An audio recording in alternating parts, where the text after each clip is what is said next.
सदानन्दाम्भोधि स्मितरुचिरपूर्णेन्दुवदन प्रफुल्लाम्भोजन्मच्छदसदृश शोभाक्षियुगल कृपापारावार श्रीत सकल जीवाति सुखदो महान् श्रेयो मूर्ति जयति सही नारायण मुनि गुरुर्ब्रह्मा गुरुर्विष्णु गुरुर्देवो महेश्वर गुरुः साक्षात् परं ब्रह्म तस्मै श्री गुरुवे नमः।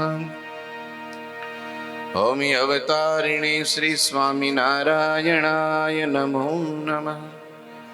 श्री घनश्यामाय नीलकंठाय सहजानंदाय च नमो नमः।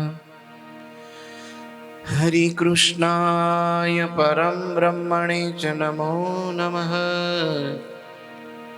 श्री ठाकुर जी महाराजाय श्री सद्गुरु चरण कमलेभ्यो नमो नमः। बोलो श्री स्वामिनारायण भगवाननी, ठाकुर जी महाराजनी, घनश्याम महाराज, हरि कृष्ण महाराज, श्री रामचंद्र भगवान, श्री कृष्ण कन्हैयालाल, श्री काष्ठभंजन देव, श्री सद्गुरु देवनी जय।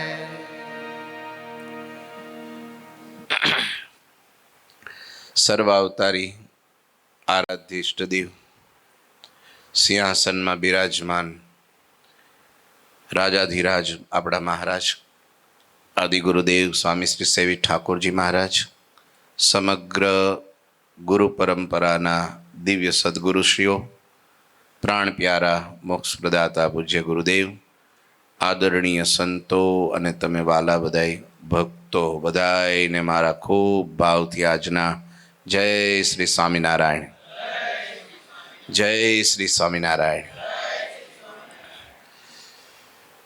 वाला भक्तो, वचनामृतनी धारा अपनी दर मंगळवारनी सभामां चाले छे। गया वखते आपणे 7मुं ने 8मुं वचनामृत गढડા प्रथम प्रकरणનું 7મું ને 8મું વચનામૃત વાંચ્યું હતું। થોડું સમજવાનો પણ પ્રયત્ન કર્યો હતો।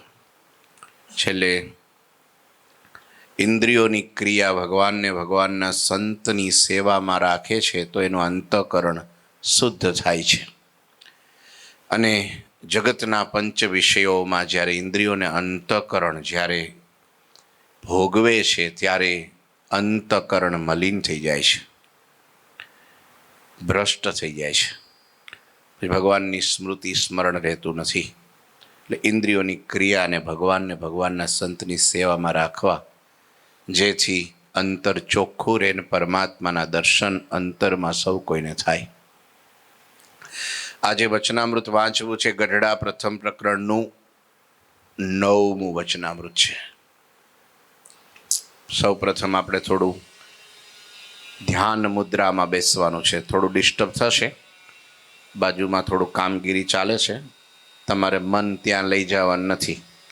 साचुं ध्यान गमे एवी डिस्टर्ब थतुं होय तो भगवानना मन स्वरूपमांथी मनने उखड़वा न देवुं, ए साचुं ध्यान छे। तो बधाए थोड़ा टटार बेसी जशे, आँखने बीड़ी जशे, हूँ आत्मा छूँ, ब्रह्म छूँ एवो भाव करी जवानो छे અને વચનામૃતનું ગાન કરું તો આપણે બધાએ એ જગ્યા ઉપર ભગવાનના સાનિધ્યમાં પહોંચવાનું છે. હું એક પાત્ર છું સભાનો, મહારાજની સભાનો એક સભ્ય છું, અને હું પણ એ જોઈ રહ્યો છું, દર્શન કરી રહ્યો છું અને શ્રવણ કરી રહ્યો છું. સ્વામિનારાયણ હરિ, સ્વામિનારાયણ હરિ. વચનામૃત ગઢડા પ્રથમ પ્રકરણનું 9મું.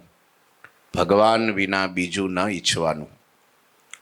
સંવંત 1876ના માગસર સુધી દ્વાદશીને દિવસ શ્રીજી મહારાજ શ્રી ગઢડા મધ્યે દાદા ખાચરના દરબારમાં વિરાજમાન હતા. સર્વશ્વેત વસ્ત્રો ધારણ કર્યા હતા અને પોતાના મુખારવિંદની આગળ મુનિ તથા દેશ દેશના હરિભક્તની સભા ભરાઈને બેઠી હતી. પછી શ્રીજી મહારાજ બોલ્યા છે, શ્રી કૃષ્ણ ભગવાનનો પ્રત્યક્ષપણે નિશ્ચય કર્યો હોય અને તેની ભક્તિ કરતો હોય અને તેના દર્શન કરતો હોય તો પણ જે પોતાને પૂર્ણકામ ન માને અને અંતઃકરણમાં ન્યૂનતા વર્તે, જે ગૌલોક વૈકુંઠ આદિક ધામને વિશે જે આને આ ભગવાનનું તેજોમય રૂપ છે તે મને જ્યાં સુધી દેખાયું નથી ત્યાં સુધી મારું પરિપૂર્ણ કલ્યાણ થયું નથી. એવું જેને અજ્ઞાન હોય તેના મુખથી ભગવાનની વાત પણ ન સાંભળવી અને જે પ્રત્યક્ષ ભગવાનને વિશે દ્રઢ નિષ્ઠા રાખે છે અને તેને દર્શને કરીને જ પોતાને પરિપૂર્ણ માને છે ને બીજું કાંઈ નથી ઈચ્છતો, તેને તો ભગવાન પોતે બળાત્કારે પોતાના ધામને વિશે જે પોતાના ઐશ્વર્ય છે અને પોતાની મૂર્તિઓ છે તેને દેખાડે છે. માટે જેને ભગવાનને વિશે અનન્ય નિષ્ઠા હોય તેને પ્રત્યક્ષ ભગવાન વિના બીજું કાંઈ ઈચ્છવું જ નહીં. ઇતિ વચનામૃતમ ગઢડા પ્રથમ પ્રકરણનું 9મું વચનામૃત થયું. હવે બધા ધીરે રહીને આંખ ખોલી દેશે. વચનામૃત 1876નું માગસર મહિનાનું અને 12ના દિવસે ભગવાન દાદાના દરબારમાં બેઠા છે. ધોળા વસ્ત્રો પહેરી અને વસ્ત્રો ભગવાને જે ધારણ કર્યા છે અને આખું વાતાવરણ છે અને પોતાની આગળ દેશ દેશના હરિભક્તો સંતો બધાએ બેઠા છે અને મહારાજે આ વાત કરી છે. એ વાત બહુ અગત્યની છે, મહત્ત્વની છે. જેને આત્યંતિક કલ્યાણ ઈચ્છવું છે, આ લોકને પરલોકમાં પરમ સુખિયા થવું છે, પરિપૂર્ણતાને આરે પહોંચવું છે, એના માટેનું આ વચનામૃત છે. એક બહુ સરસ મજાનો દોહો છે, સમજણ વિનાનું જીવવું મર જીવે વરસ 1000 અને સમજીને જીવે એક તો એકે બેડો પાર. આ સમજણનું વચનામૃત છે. સમજણ કેવી આપણી છે એના ઉપર ડિપેન્ડ છે. હા, 27માં પ્રથમ પ્રકરણના 27માં વચનામૃતમાં મહારાજે કીધું ભગવાન તો બધાને ભજવા છે. હા, રોડ ઉપર બિચારો આખો દિવસ ને રાત મોડે સુધી કામ કરતો હોય, એ પણ ભગવાનના ભક્તો ભજન કરતા હોય, સંતો નીકળતા હોય, ધ્યાન માળા કથા સત્સંગ કરતા હોય, તો એની ઈચ્છા તો થાય જ કે આપણે ભગવાન ભજવા છે. પણ કઈ પ્રકારની મજબૂરીઓ હોય છે. આ દુનિયામાં જેણે મનુષ્ય શરીર આપ્યું છે એ તો બરાબર, પશુ પંખીઓને પણ એમ થાય છે કે આગલા જન્મમાં કંઈક ભજન ભક્તિ નથી કર્યું ત્યારે જ આ દશા થઈ છે ને મારી તમારી, એ લોકો વિચારે છે. હા, એને ભગવાને અમુક અંશે સેન્સ તો આપેલો જ છે. એ પસ્તાય તો છે જ કે કોઈ જન્મમાં આપણાથી બુરું કર્મ થઈ ગયું છે જેના કારણે પશુ પંખીઓની યોનિઓમાં આપણે ભટકીએ છીએ. અને અત્યારે વાંચા નથી, ભગવાનનું નામ લેવું છે પણ જીભ નથી, ભગવાનને મંદિરે જવું છે પણ જઈ શકાતું નથી. મોટી મોટી પારાયણો, કથાઓ, જાત્રાઓ, તપ ને જપ ને વ્રત ને બધું કરવું છે પણ હવે એના માટે અશક્ય થઈ ગયું. જંગલનો રાજા સિંહ છે, ભલે સર્વથી શ્રેષ્ઠ છે, શક્તિશાળી છે, એને એમ તો થતું છે અહીં ક્યાં ભરાઈ ગયો, અહીં ક્યાં ભરાઈ ગયો. જીવ પ્રાણી માત્રને.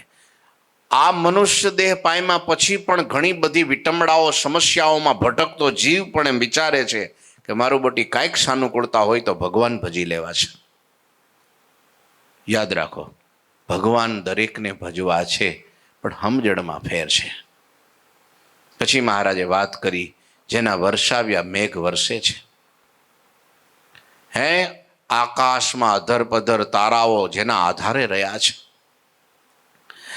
મદભયાત વાતી વાતોયમ સૂર્ય સ્તપતિ મદભયાત વર્ષત ઇન્દ્ર દહત અગ્નિ મૃત્યુશ્ચરતી મદભયાત, જેનાથી કાળ પણ થરથર કંપે છે, જેની આજ્ઞાથી વાયુ વાય છે, સૂર્ય તપે છે, ચંદ્ર શીતળતા વરસાવે છે, પાળ વિનાનો સમુદ્ર જેની મર્યાદાનું ઉલ્લંઘન કરતો નથી, જે ફળ ફૂલ આજી ફલીભૂત જેની મરજીથી થાય છે, સૃષ્ટિની રચના, સૃષ્ટિનું પોષણ અને સૃષ્ટિનો સંહાર જેનાથી થાય છે, એવા જે ભગવાન, એવા જેની સમજણ, આવા જે ભગવાન એને મળ્યા છે અને આવી જેની સમજણ છે, એના રોમ રોમમાં ભગવાન રહ્યા છે, એની આંખમાં જોનારા ભગવાન છે, એની ચાલમાં ચાલનારા ભગવાન છે, એની જીભમાં બોલનારા ભગવાન છે.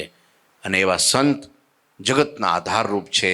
તુચ્છ જેવા જીવનું પણ અપમાન સહન કરે છે એ એની બહુ મોટાઈ છે, કારણ સમર્થ થકા ઝરણા કોઈ સામાન્ય વ્યક્તિ કરી ન શકે.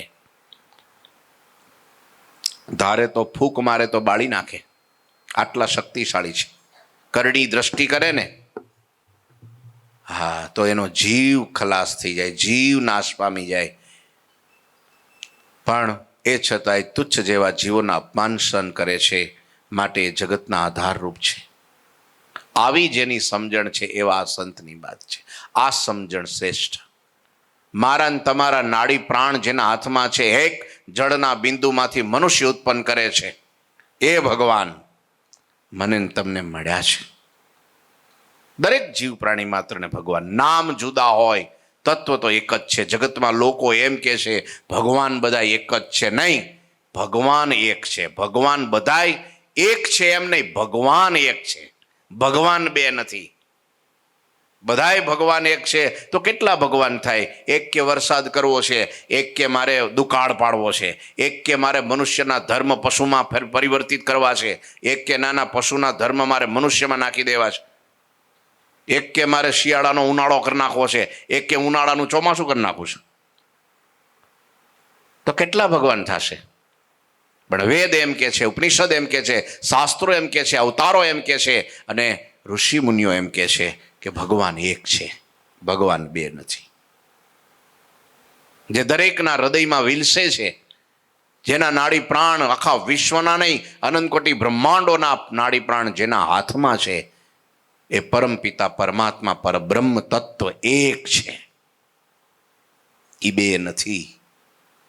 હા, પછી જ્યાં જેવું પાત્ર એમાં પ્રવેશ કરે ત્યારે ભગવાન થાય છે. યાદ રાખો, ભગવાન તત્વ વિરાટ નારાયણની અંદર ભાગવતમાં એવું લખ્યું છે કે ભગવાને જ્યારે પ્રવેશ કર્યો ત્યારે આખું કડેડાટ વિરાટ ઊભું થયું, અને એની નાભીમાંથી બ્રહ્મા થયા, એની પ્રકૃતિમાંથી શિવ થયા, એના હૃદયમાંથી વિષ્ણુ થયા, અને વિષ્ણુ પાલન અને બ્રહ્મા સૃષ્ટિ અને શિવ સંહાર કરે. એ ભગવાનના જ અંશ છે, એ ભગવાનના સ્વરૂપો છે. જેમાં જ્યારે જે પ્રવેશ કરે છે ત્યારે એ ભગવાન એ રૂપે થાય છે. એમ લોખંડમાં અગ્નિ પ્રવેશ કરે, યાદ રાખો, લોખંડમાં અગ્નિ પ્રવેશ કરે ત્યારે લોખંડનો ભાવ દબાવી અને અગ્નિ ગોળો લાલ લોખંડ અગ્નિ રૂપે દેખાય છે. એમ ભગવાન જેનામાં વિશેષ કોઈ એવી વિભૂતિ હોય, કોઈ એવા સ્થિતિવાન સંત હોય પહોંચેલા, તો આપણે નથી કહેતા આ સંત ભગવાન જેવા છે, એ બોલે એમ થાય છે. કોઈ મહાન વ્યક્તિ હોય તો નથી કહેતા કે આ ભગત ભગવાનનો માણા, ભગવાન જેવો છે. કેમ? આ યાદ રાખો, ભગવાનને લઈ મહારાજે વચનામૃતમાં કીધું, સુખ સનકાદિક, નારદ, ઉદ્ધવ ને હનુમાન ને આદિકને બધાને ભગવાન કહેવાય છે. પણ કોને લઈને?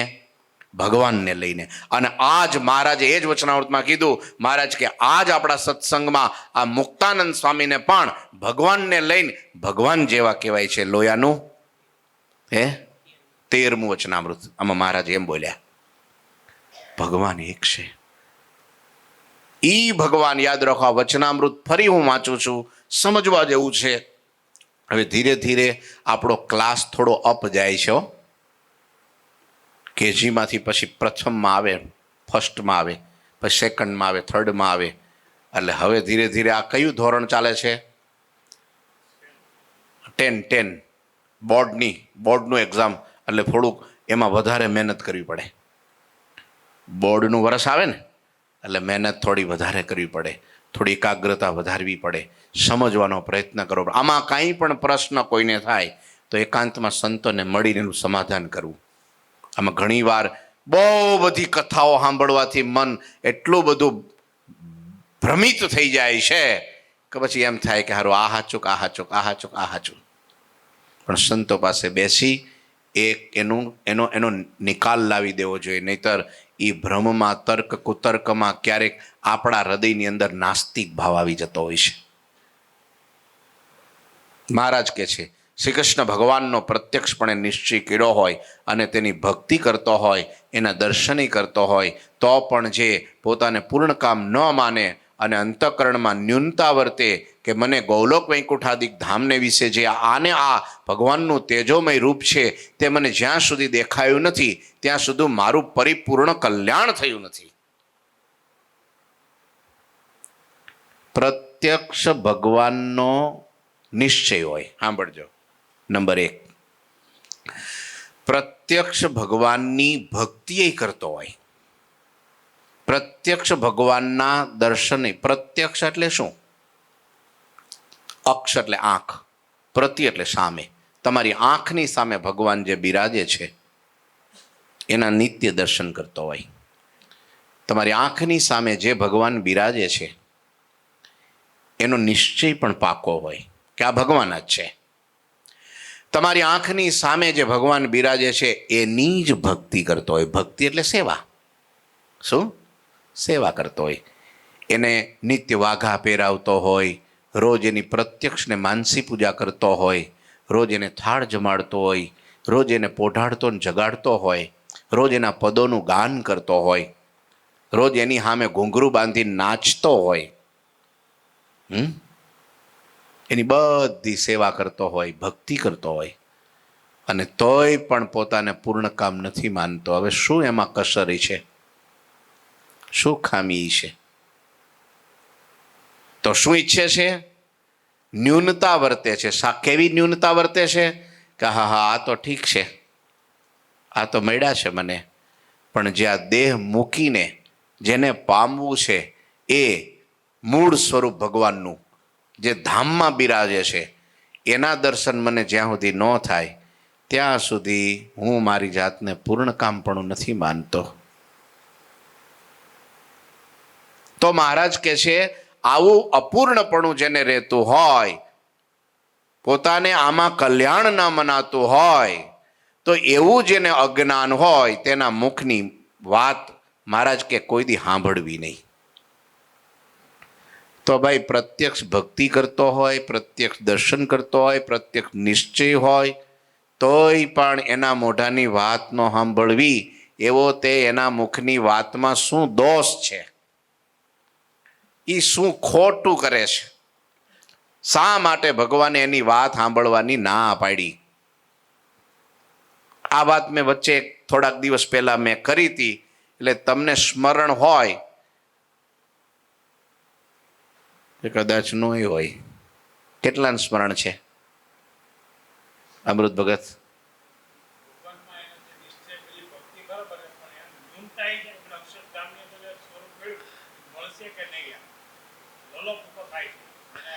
એવું નહીં. એ તો આમાં લખ્યું છે એ જ કીધું. પણ એમાં શું પ્રોબ્લેમ શું છે કે એના મોઢાની વાત ન સાંભળવી? કારણ કે નિશ્ચય છે, ભક્તિ એ કરે છે, રોજ દર્શન કરે છે, હવે બીજું હું બાકી રહ્યું? તો એના મોઢાની વાત ન સાંભળવી એમ કીધું. શા માટે? કેવી સમજણ જોઈએ? હવે હું તમને બીજું કહું કે એ એમ ઈચ્છે છે, બીજું કાંઈ નહીં. એ શું ઈચ્છે છે કે મને મૂળ સ્વરૂપના દર્શન થાય, બસ. તો એ મૂળ સ્વરૂપના દર્શનને ઈચ્છે એ તે વળી એટલી વાતમાં એને હું મોટું પાપ કરી નાખ્યું કે ભગવાન એમ કહે છે કે એની વાત જ ન સાંભળતા.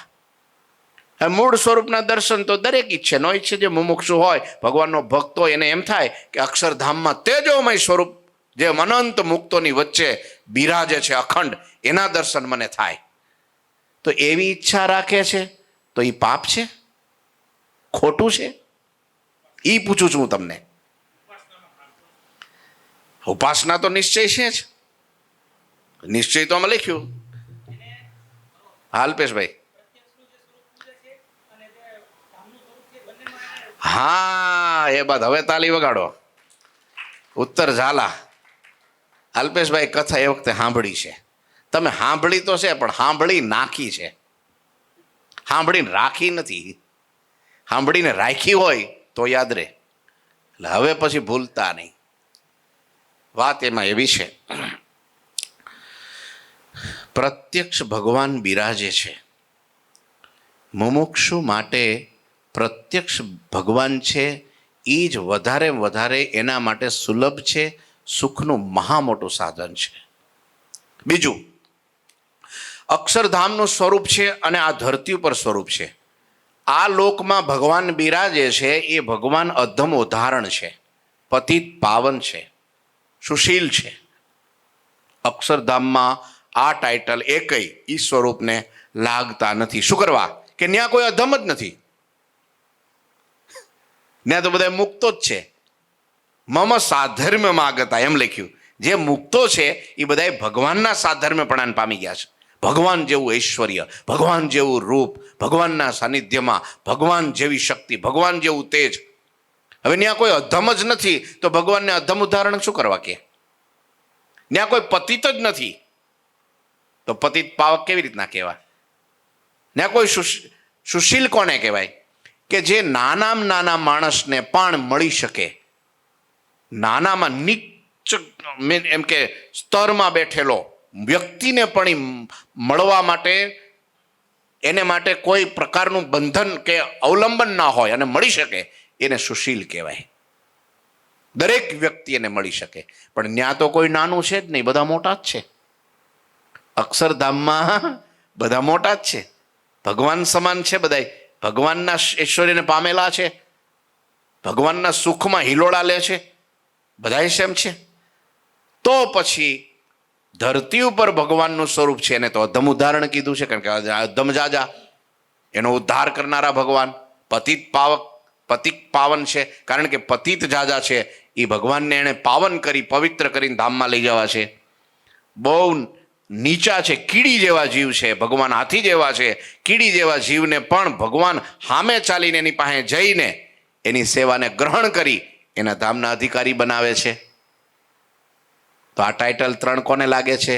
પૃથ્વી ઉપર અવતાર લેનારું સ્વરૂપ એને લાગે છે.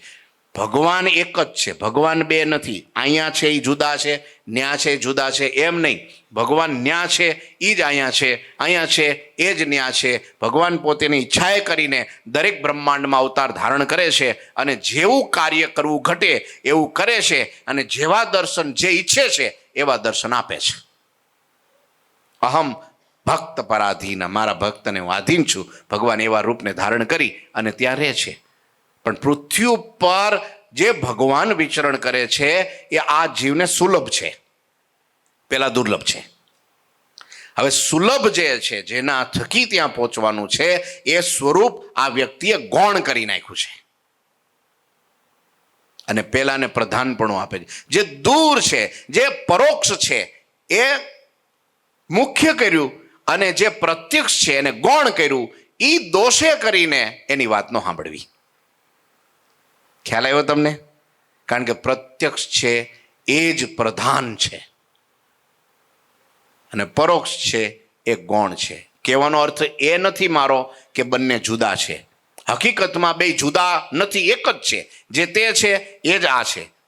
એવા છે એવું નહીં હો. એ પાછું સમજી રાખજો, આ થોડુંક આ અટપટું છે સમજવામાં. આ હાથ જેવો જ છે. એટલે બંને હાથ એક થયા કે બે થયા? એ બોલો, બે થયા કે એક થયા? એક થયા. તારી સ્કૂલ જબરી. આ હાથ જેવો જ છે. એટલે બે હાથ જુદા થયા કે એક થયા? જુદા થયા.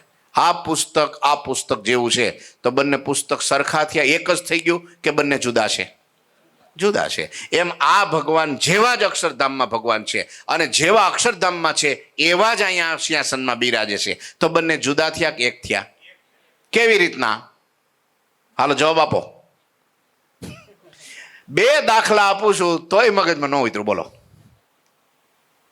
તોય જુદા કેવી રીતના થયા? આ ભગવાન જેવા જ અક્ષરધામમાં છે અને જેવા અક્ષરધામમાં છે એવા જ મારી સામે બિરાજે છે, તો બે જુદા થયા કે એક થયા?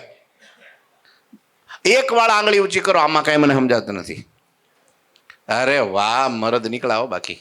એક બે, હા તમે આંગળી ઊંચી કરો, હા તમે, હા બે ત્રણ, હા તમે ફેલ થઈ ગયા. આટલા કહું છું કે આ હાથ જેવો જ છે, તો જુદા કે એક? લે એ જુદા અને પેલું એક. હારું, આ કઈ મગજમાં ઉતરે એવું નહીં. આ પુસ્તક જેવું જ છે. બરોબર, આ માણસ જેવો છે, એટલે બંને માણસ જુદા થયા કે એક થયા? તે પછી તમે એક કહો છો ને, તો એક જ છે. કેમ એક થાય? જે અક્ષરધામમાં છે એ જ આ છે અને આ છે એ જ ઈ છે, તો એક થઈ ગયા. એવા નો કહેવાય. એવા તમે કયો એટલે ફેલ. ઈ જ છે, એવા નહીં, ઈ જ છે. તો આ ભક્તને બંનેમાં ભેદ પડ્યો, એ બહુ મોટી ખામી નિશ્ચયમાં થઈ. એ પરિપૂર્ણ એને નિશ્ચય જ નથી. તો જેને નિશ્ચય નથી એની વાત તમે સાંભળો એટલે તમારામાં પણ અનિશ્ચયની ભાવના થાય. એટલે નિશ્ચય છે માથાની જગ્યાએ છે, બાકી હાથ પગ કપાય તો માણા જીવે, આંખ ફૂટે તો માણા જીવે, જીભ કપાય તો માણસ જીવે, પગ કપાય તો માણસ જીવે, પણ માથું કપાય તો માણસ જીવે નહીં. ઉપાસના, નિશ્ચય, નિષ્ઠા, શરણાગતિ, પતિવ્રતાપણું, આ બધું એક છે અને એ માથાની જગ્યાએ છે. એટલા માટે અનિશ્ચયની વાત થઈ, બંને સ્વરૂપ જુદા પડી ગયા એટલે એને મોક્ષમાં ખામી આવી. જેને મોક્ષમાં ખામી છે એના મુખની વાત કદી સાંભળવી નહીં, નહીતર આપણે પણ ખામી થાય. એ મોટો દોષ, જેના કારણે મહારાજે ભાર દઈને કીધું, એવું જેને અજ્ઞાન હોય તેના મુખની ભગવાનની વાત ન સાંભળવી અને પ્રત્યક્ષ ભગવાનને વિશે દ્રઢ નિષ્ઠા રાખે છે અને તેને દર્શને કરીને પોતાને પરિપૂર્ણ માને છે અને બીજું કાંઈ નથી ઈચ્છતો, તેને તો ભગવાન પોતે બળાત્કારે ભગવાનના ધામ દેખાડે છે, ભગવાનનું સ્વરૂપ દેખાડે છે. એટલે કદીએ એવું વિચારવું નહીં કે મહારાજ તમારું મૂળ સ્વરૂપ દેખાય ત્યાર પછી જ મારું પરિપૂર્ણ કલ્યાણ થાય, ત્યાં સુધી અધૂરું છે. ભગવાન જિંદગીમાં નહીં, કોઈ જન્મે એને મૂળ સ્વરૂપના દર્શન ન કરાવે. પણ નહીં, પ્રત્યક્ષ મૂર્તિમાન મનુષ્ય આકારે હોય તોય ભલે, કે મૂર્તિના આકારે પ્રતિમા રૂપે હોય તોય ભલે, જો એને ઈ જ ભગવાનનું મૂળ સ્વરૂપ માને છે તો એને મોક્ષના માર્ગમાં કાંઈ કરવું બાકી ન રહ્યું. સ્વામિનારાયણ ભગવાન મનુષ્ય રૂપે ધરતી ઉપર હાલતા ચાલતા વિચરણ કરતા હતા અને એ વખતે જો કોઈને એ સ્વરૂપમાં સંશય થયો, એ બધા હજી ઠેકડા મારે છે ને હજી ફર્યા કરે છે. પણ જેને એમ હા પડી ગઈ કે આ ઈ જ છે, એવા છે એમ નહીં હો. મધ્યનું 13મું, અંત્યનું 38મું, મધ્યનું 9મું, પ્રથમનું 9મું, આ એ જ, આમાં પણ એ જ વાત કરી લ્યો. આ બહુ સમજવા જેવી વાત છે. સમજણમાં હક નથી કહેતા. એ પેલો દોહો બોલ્યો તો ને, હું કયો, સમજણ વગરનું જીવવું મર જીવે વરસ હજાર, અને સમજીને જીવે એક તો એકે બેડો પાર. પ્રત્યક્ષ ભગવાનનો મહિમા છે. ભગવાન કદી પરોક્ષ થતા જ નથી. ભગવાન પ્રગટ ને પ્રગટ છે. પ્રગટ પ્રભુજી મળ્યા જેને ખામી ન રહી કદી તેને. પ્રગટ ભગવાન છે. યાદ રાખો, મનુષ્ય રૂપે હયા અને જ્યારે ભગવાને પોતાની લીલા સંકેલી તો પછી તો ભગવાન પ્રત્યક્ષ ક્યાં રહ્યા? તો કે મૂર્તિ રૂપે રહ્યા. મને તમને મળ્યા. બીજી એક વાત બહુ ચોખોટ ભળી. આજે એક ભાઈ મારી પાસે 5:30 વાગે અહીં મંદિરે આવ્યા હતા અને થોડો સત્સંગ થયો, મજા આવી અને પ્રશ્નો બહુ સારા પૂછ્યા. પણ મેં કીધું આ વાત છે, આ વાત છે, વાતની આ વાત છે. હૃદયમાં બિચારાને લાગી ગઈ ને આંખમાં આંસુ પડી ગયા એને કે આટલી સ્પષ્ટ વાત મેં આ પહેલી વાર સાંભળી. મેં કીધું ભાઈ મારે કોઈ સ્વાર્થ નથી અને હું તમને કૂવામાં ઉતારી અને ઉપર છીપર ઢાંકી દઉં અને પછી એમાં તમારુંય શું સારું થાય અને મારુંય શું સારું થાય. તને અંધારામાં તમને રાખી અને હારી તમને ચોપડીને વાત કરું તેમાં મારુંય શું સારું થાય અને તમારું શું સારું થાય. પણ સિદ્ધાંત વચનામૃતનો હોય, ગીતાનો હોય, ઉપનિષદનો હોય, વેદનો હોય, પુરાણોનો હોય, નિષ્ઠા તો પ્રત્યક્ષ સ્વરૂપની જ જોઈએ. પ્રત્યક્ષ ભગવાનની નિષ્ઠા, પ્રત્યક્ષ સંતની નિષ્ઠા, આ બે નિષ્ઠા આખા વચનામૃતમાં પેરલ ચાલે છે. હું કહું છું ભક્તો, તમને બહુ હાથ જોડીને વિનંતીને, તમારે જીવનો સત્સંગ કરવો હોય, કારણ સત્સંગ જેને કહેવાય, એ કારણ જીવનો સત્સંગ કરવો હોય, ખરેખર દિલથી સત્સંગ કરવો હોય, એને અવશ્ય દિવસમાં એકવાર વચનામૃત વાંચવું. 800 શાસ્ત્રોનો સાર ભરી દીધો છે સ્વામિનારાયણ ભગવાને વચનામૃતની અંદર. મગજમાં કંઈક ભૂસા ભરાઈ ગયા હોય, અજ્ઞાનતા રહી ગઈ હોય, સંશય કુસમ શું કહેવાય, સંશય અને જે કંઈક કુતર્ક રહી ગયા હોય એ બધા નીકળી જાય. વચનામૃત એવું છે. જેને જે સ્વરૂપ મળ્યું છે પ્રત્યક્ષ હોવું જોઈએ. મીરાબાઈને ગિરધર ગોપાલ મળ્યા, આટલું જ નાનું સ્વરૂપ હતું. બોલો, પોતે રાજમહેલની અટારી ઉપર બેઠા હતા, ઉંમર નાની હતી ને નીચે રોડ ઉપર એક વરઘોડો નીકળો, એટલે ત્યાં બેન્ડ વાજા ને કંઈક પેલું શું કહેવાય, શરણાઈને ઢોલ વાગતા હતા. કે એની બાને કીધું કે માતા આ શું નીકળું? તો કે તો વરઘોડો નીકળો. એ શું? તારે કે વરરાજો પરણવા જાય છે કે, એટલે એનો વરઘોડો નીકળો. કે વરરાજો એટલે શું? તો કે એ કન્યાને પરણવા જાય ને, એની હારે લગ્ન કરે ને, ફલાણી ઘેરે એની દીકરી, એનો આ વર છે, એનો ન્યા ફૂલેકું નીકળું છે, ન્યા જાય છે. તો કે એ એનો વર છે? તો કે હા. તો કે મારો વર ક્યાં છે? મીરાબાઈ કે છે, નિર્દોષ બુદ્ધિ, મારો વર ક્યાં છે? અને એ વખતે એની બાને થયું કરે રે આને શું કહું. ત્યારે એને ઘેરે સંત આવ્યા હતા અને એને એક એની પાસે બાળ લાલજીની ઠાકોરજીની મૂર્તિ હતી, આટલી નાની, અને એ મૂર્તિ માગી એની પાસે કે મને ઠાકોરજી આપો ને. એટલે આપ્યા. એટલે એની બાએ એમ કીધું કે બેટા આ છે ને, આ એ તારો વર છે. લો, હે વાહ? તો કે હા, આ તારો વર છે. તો કે એનું નામ શું છે? તો કે ગિરધર ગોપાલ. અને ત્યારથી નાની એવી મીરા એને મગજમાં લાગી ગયું, મેરે તો ગિરધર ગોપાલ દૂસરો ના કોઈ, મેરે તો ગિરધર ગોપાલ દૂસરો ના કોઈ. લાગી ગઈ રટના. ઉંમર લાયક થયા, યુવાન થયા. લ્યો, અને પછી તો ભાઈ આ તો રજપૂત, ક્ષત્રિય, સગાઈથી લગ્ન થયા હોય. આ તો એક જ વાત, મેરે તો ગિરધર, મારો વર તો છે આ, મારે પરણવું બીજા હારે નથી. હા, અમર ચુંડલો રહે મારો, કદી શું કહેવાય, રંડાપો આવે નહીં એવો વર મારો આ ગિરધર ગોપાલ. હવે આના વિના કોઈ અરે પરણું નહીં. પણ હવે લોક લાજ કે જે કાંઈ હૈશે આડું આવ્યું ને માતા પિતાએ રાણા સાથે પરણાઈને સાસરે ગયા, તોય ઠાકોરજીને હારે લઈ ગયા. મેરે તો ગિરધર ગોપાલ દૂસરો ન કોઈ. બધાને સારું જ ન લાગે. બધાએ મેણા ટોણા માર્યા, દુઃખ ઘણું દીધું. મીરાબાઈને બહુ જ સહન કરવું પડ્યું, પણ નિષ્ઠા એક પ્રત્યક્ષ સ્વરૂપમાં રહી. મેરે તો ગિરધર ગોપાલ દૂસરો ના કોઈ. રાજમહેલ છોડવો પડ્યો, ભગવી કંથા પહેરી, ભગવી સાડી પહેરી, હાથમાં તંબુરો લઈ ઊભી બજારે નાચતા ગાતી મીરા બાવરી ભઈ. મીરા તો પાગલ ભઈ. મેરે તો ગિરધર ગોપાલ દૂસરો ના કોઈ.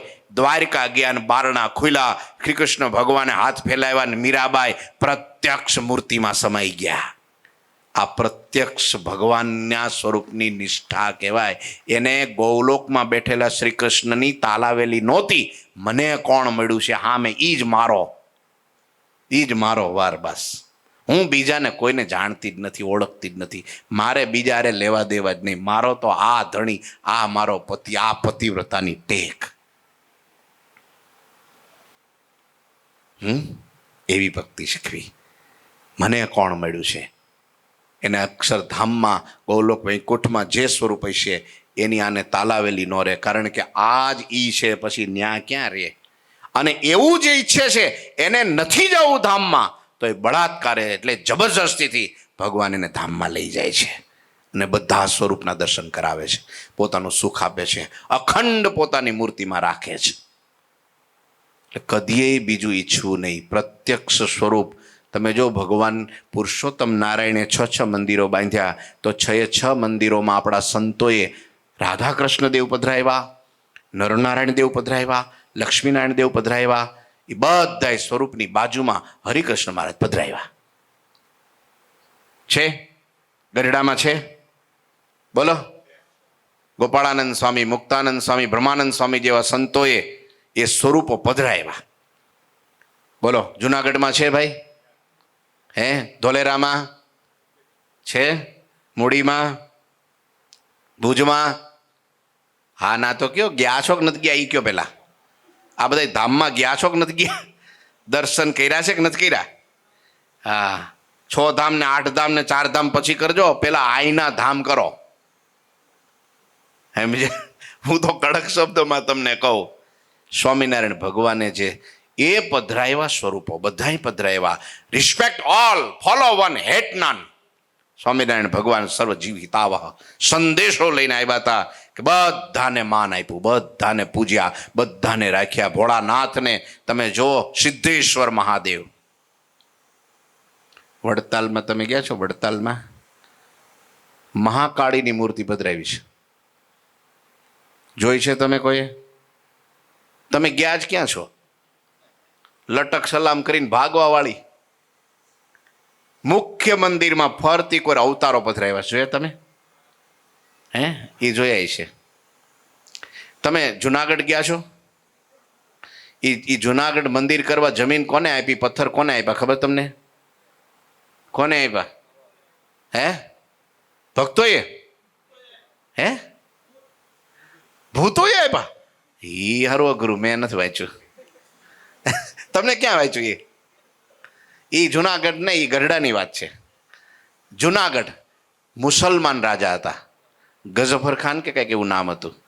એમને જમીન આપી, એને મંદિર બાંધવાની પરમિશન આપી, એને બધા પથ્થર આપ્યા, એને સ્વામિનારાયણ ભગવાનમાં ખુદા દેખાણા, અને એ સ્વામિનારાયણ ભગવાને શિખર ઉપર મસ્જિદનો આકાર દીધો. તમે ગયા છો કોઈ દી? વચલા ડેરામાં રાધારમણ દેવની મૂર્તિ છે ને, પેલા રણછોડ ત્રિકમરાય, એ વચલા ડેરામાં ઉપર જોજો, મસ્જિદનો આકાર આપ્યો છે. તમે વિચાર કરો. કઈ રેખું બાકી? પણ તોય બધા સ્વરૂપોની પાસે બાજુમાં પોતાની મૂર્તિ કેમ પધરાવી? કેમ? તમારે પ્રત્યક્ષ ભગવાનના તમે ઉપાસક છો. પતિવ્રતા નારી, યાદ રાખો, પતિવ્રતા નારી પોતાના પતિની સેવા કરે, પણ પતિ જેવું હેત બીજામાં જો રાખે તો એને પતિવ્રતા ન કહેવાય.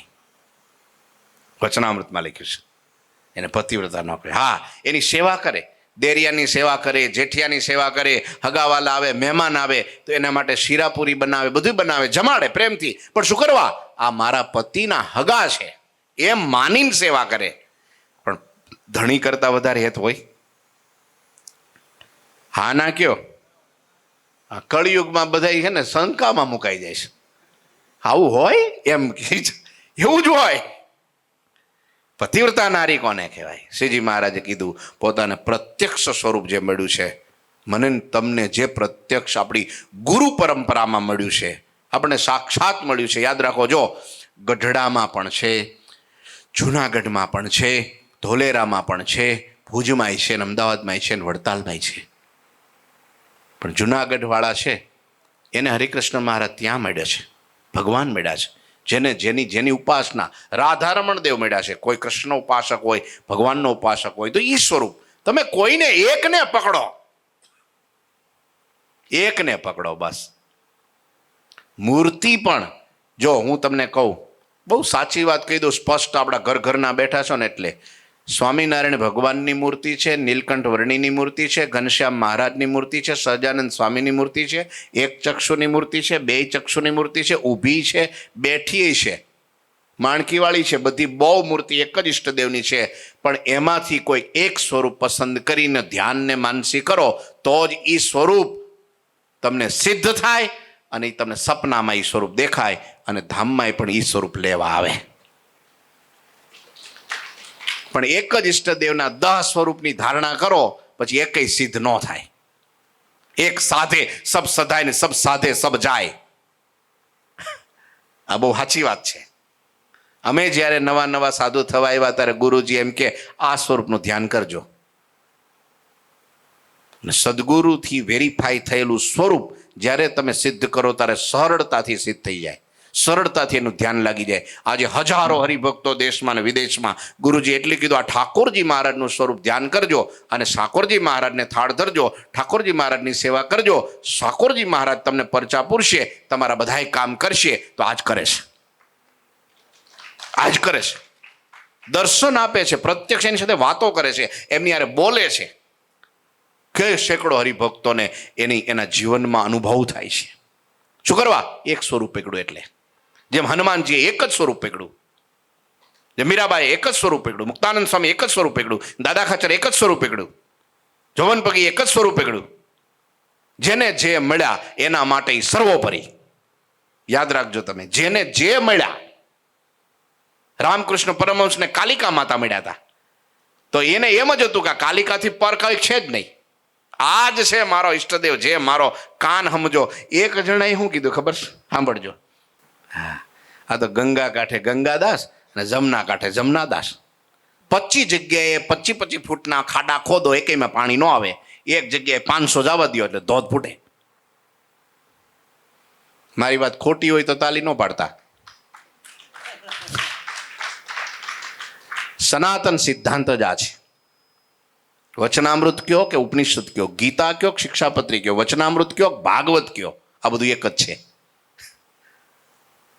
આ વચનામૃત બહુ આના ઉપર ભાર આપે છે, નિષ્ઠા ઉપર ભાર. પ્રગટની ઉપાસના, પરોક્ષ થકી ભવતણો પાર આવે નહીં, પ્રગટ ઉપાસના સૌથી મોટી. આ વાત બહુ પચે એવી નથી. આ મોહનથાળ તાયતા ગીર ગાયની ઘીનો બનાવેલો મોહનથાળ છે.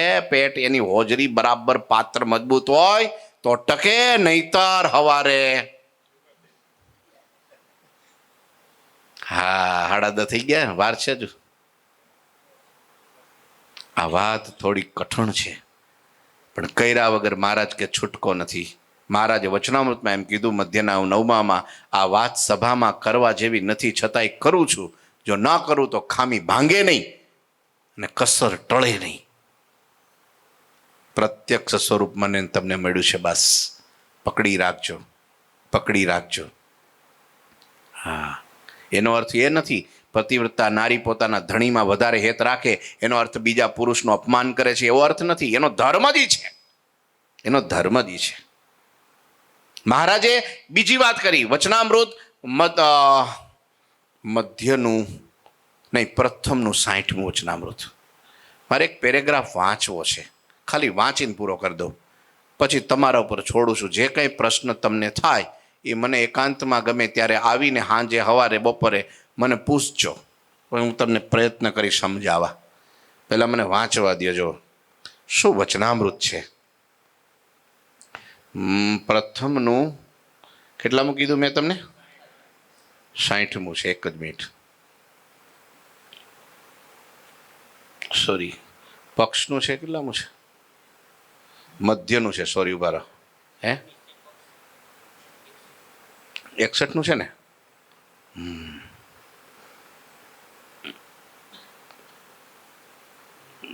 નિશ્ચય નહીં, 60મું છે. 60મું પેરેગ્રાફ વાંચું છું, સાંભળજો.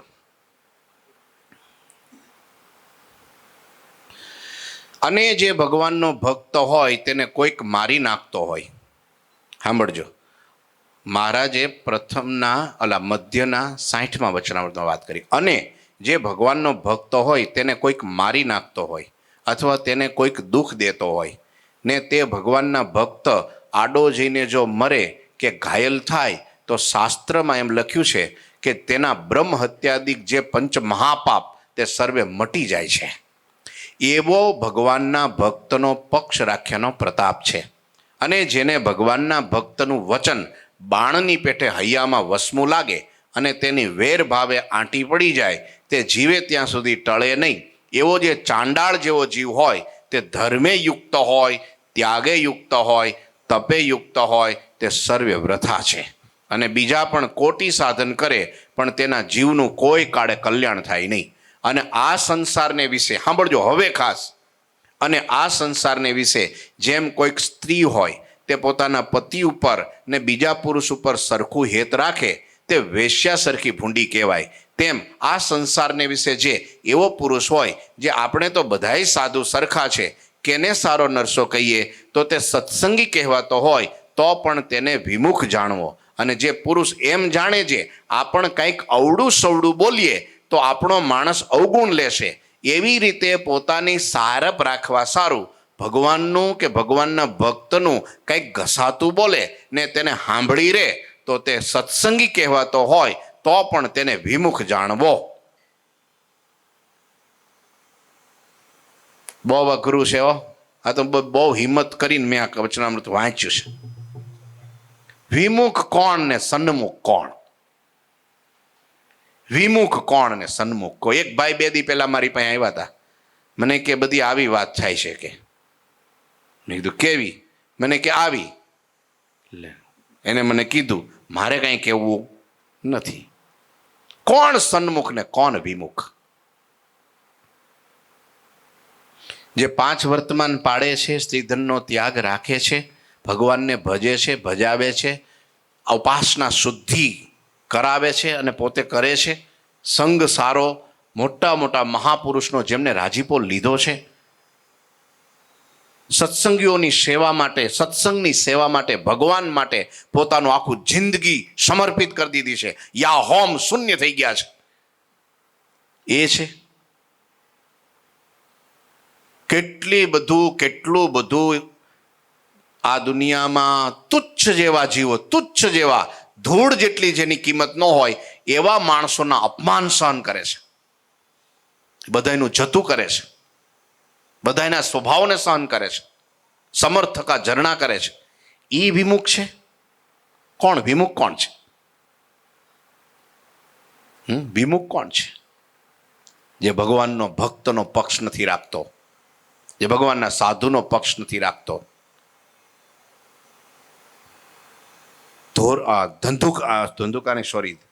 આપણે ધાંગધ્રાની અંદર આપણા મુક્તાનંદ સ્વામી સંતોનું મંડળ લઈને ગયા અને દ્વેષી લોકોએ એને પકડ્યા અને ઢોર મારે એમ માર્યો અને સંતોનું અપમાન કર્યું અને બહુ ગાળો દીધી, વસ્તુઓ તોડી નાખી, ફોડી નાખી, બધું કર્યું. એટલે સંતો સીધા રાજા પાસે ગયા. રાજાને ફરિયાદ કરી કે ભાઈ અમે તો નિર્દોષ છીએ, અમે તો કાંઈ કોઈનું બગાડ્યું નથી, અમે કોઈનું કાંઈ ખરાબ કર્યું નથી, કોઈનું બુરું થાય એવો સંકલ્પ કર્યો નથી, તો તમે રાજા છો, તમારો ન્યાય કરો. તે રાજાએ શું કીધું ખબર છે?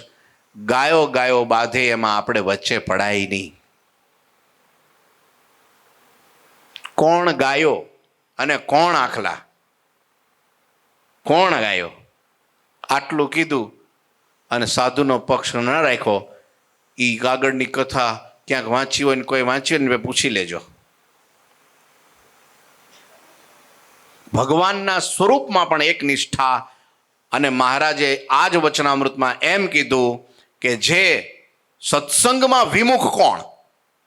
જે બધાઈને સરખા માને છે ને એક નિષ્ઠા, એક ભગવત નિષ્ઠા અને એક મુક્તાનંદ સ્વામીએ જેને રામાનંદ સ્વામીમાં નિષ્ઠા બાંધી હતી, ભગવાન શ્રી હરિએ જેવી મુક્તાનંદ સ્વામીમાં નિષ્ઠા બાંધી હતી, જેમ ધ્રુવ ને પ્રહલાદે નારદમાં નિષ્ઠા બાંધી હતી, એવી સદગુરુમાં સાચી નિષ્ઠા બાંધે કે આ મારા મોક્ષના દાતા છે, મોક્ષના કરતલ છે. મહારાજે કાર્યણીના 10મા વચનામૃતમાં મેં કીધું કે જે પ્રત્યક્ષ ભગવાન મળ્યા છે આ મહારાજ અને આવા સાધુ મારા માટે બ્રહ્માંડમાં બીજા કોઈ નથી એમ જે માને છે, એ ગમે એવો હોય તોય જીવ સત્સંગમાંથી કોઈ દી પડે નહીં. એ અખંડ ભગવાનને સન્મુખ છે, મોક્ષના દાતા ભગવાનને ભગવાનના સંત છે. પણ ક્યાં મળે પ્રગટ પ્રભુ પ્રમાણ રે, કાં એના મળેલે કલ્યાણ રે, એ વિના કોટી ઉપાય રે, આત્યંતિક કલ્યાણ ન થાય રે. આ કલ્યાણ નિર્ણય ચોથું નિષ્કુળાનંદ સ્વામીનું લખેલું નિર્ણય છે. વાલા ભક્તો, આ વચનામૃત થોડું ભાર દેવા જેવું છે. આપણા જીવનમાં સાર્થક એટલે થાય આપણને જે પ્રત્યક્ષ સ્વરૂપ મળ્યું છે, આપણને જે પ્રત્યક્ષ સદગુરુ મળ્યા છે, આપણને પ્રત્યક્ષ જે સ્થાન મળ્યું છે, એ આપણા માટે નૈમિષારણ્ય ક્ષેત્ર નહીં, અક્ષરધામનો ટુકડો છે. કોઈ કાળ, માયા અને કર્મ નહીં, કોઈ બ્રહ્માંડના કોઈ તત્વની તાકાત નથી કે તમારો મારો વાંકો વાળ કરી શકે. જીવતા લાખના, મરીને 1.25 લાખના. સમજ્યા તમે? પણ નિષ્ઠા પાકી. થોડા છે પણ નિષ્ઠા પાકી જોઈએ. લાખો માણસો ભેગા થઈ જાય પણ નિષ્ઠાના અર્થની જ ખબર ન હોય, શું કરવું કયો મને? થોડું વચનામૃત કઠણ છે, થોડા ચરિત્ર ઓછા આવ્યા છે. આવતી વખતે ચરિત્ર હું લઈશ, થાકી ન જતા. પણ આ વાત સમજે છૂટકો છે મહારાજ કે આ વાત આજ સમજો, 5 વર્ષે કેળે સમજો કે 100 વર્ષે સમજો કે 100 જન્મે સમજો, સમજે છૂટકો છે. ભગવાનને જેને પ્રગટ પ્રમાણ પામવા છે, આત્યંતિક કલ્યાણ જોઈએ છે, આ લોક પરલોકમાં અખંડ ભગવાનની સાથે મેળાપ રાખવો છે, રાજીપો મેળવવો છે અને છતે દેહે મુક્તિ મેળવવી છે. એના માટેનું આ વચનામૃત કે મહારાજ કે પોતાને પ્રત્યક્ષ સ્વરૂપ મળ્યું છે, એ સિવાય બીજું કાંઈ ઈચ્છે નહીં, બીજું કાંઈ ઈચ્છે નહીં. મને કોણ મળ્યા છે એની ખુમારી રાખે, બસ ભગવાનના સ્વરૂપમાં પ્રાર્થના કરીએ. આ વચનામૃત જેટલું બને એટલું ઘોડીને ઘૂંટીને, તમને ખબર છે પેલા વૈદ હોય ને, એ જેટલું ઔષધને લઢે ને એટલી માત્રા વધે અને એ તરત રોગને કાબુમાં લઈ લે. પણ જેટલું લઢાયેલું હોય ને એટલું એ મજબૂત બને છે. એમાં વચનામૃત જેટલું તમે વિચારશો, ચિંતન મનન કરશો, શ્રવણ કરશો, વાંચશો અને બરાબર લડશો, એમ વચનામૃત આપણી સમજણ ચોખ્ખી થાય અને તે દિવસે આપણે ત્યાં મળ્યું છે ઈ સ્વરૂપ નહીં, આ જ સ્વરૂપ ઈ છે. આના સિવાય હું બીજું કાંઈ જાણતો નથી. ધ્યેયો નારાયણો હરિ. લ્યો, કિમપી તત્વમહમ ન જાને. પ્રત્યક્ષ ભગવાન વિના બીજા તત્વને હું કાંઈ જાણતો જ નથી. પછી આંધળો થઈ જાય, બેરો થઈ જાય, લૂલો થઈ જાય, એના સિવાય ક્યાંય ડગ એને માંડે જ નહીં. લ્યો, આ સનાતન સિદ્ધાંત છે. વાલા ભક્તો, જેને જે સ્વરૂપ મળ્યું છે એને ઈ સ્વરૂપની નિષ્ઠા થઈ છે, ત્યારે જ ઈ ગોપીઓને કૃષ્ણની નિષ્ઠા થઈ તો છતે દેહે મુક્ત ભાવને પામી ગઈ. ઉદ્ધવ જેવા મહાન વિદ્વાન, ચપળ અને બ્રહ્મવેતા હતા, છતાંય ગોપીઓના ચરણની રજ મુઠ્ઠી ભરી પોતાના માથે નાખી. શું કરવા? પ્રગટના ઉપાસક. શું કરવા? પ્રગટના ઉપાસક. પ્રગટના ઉપાસકની જ કિંમત છે, પ્રગટના ઉપાસકનો જ મહિમા છે, પ્રગટના ઉપાસકને જ સાચી પ્રાપ્તિ છે. એની ખુમારી નિત્ય રાખવી. મને મહારાજ મળ્યા છે, એ પરોક્ષ નથી, પ્રગટ છે. એ મૂર્તિ નથી, ધાતુ નથી, પાષાણ નથી, ચિત્ર નથી, એ સાક્ષાત મૂળ સ્વરૂપ છે ભગવાનનું. એમાંનામાં રોમ માત્રનો ફેર નથી. એ મને મળ્યા છે. હવે મારે મારું પરિપૂર્ણ કલ્યાણ થઈ ચૂક્યું છે. હું મારાને કોઈ દિવસ ક્યારેય પણ અસંતોષ અનુભવતો નથી. પૂર્ણ સંતોષ છે. તો એ ખરેખર પરમાત્માને પામી ગયો છે. એને પછી કલ્યાણ માટે કાંઈ કરવું બાકી રહેતું. બોલો ઠાકોરજી મહારાજની.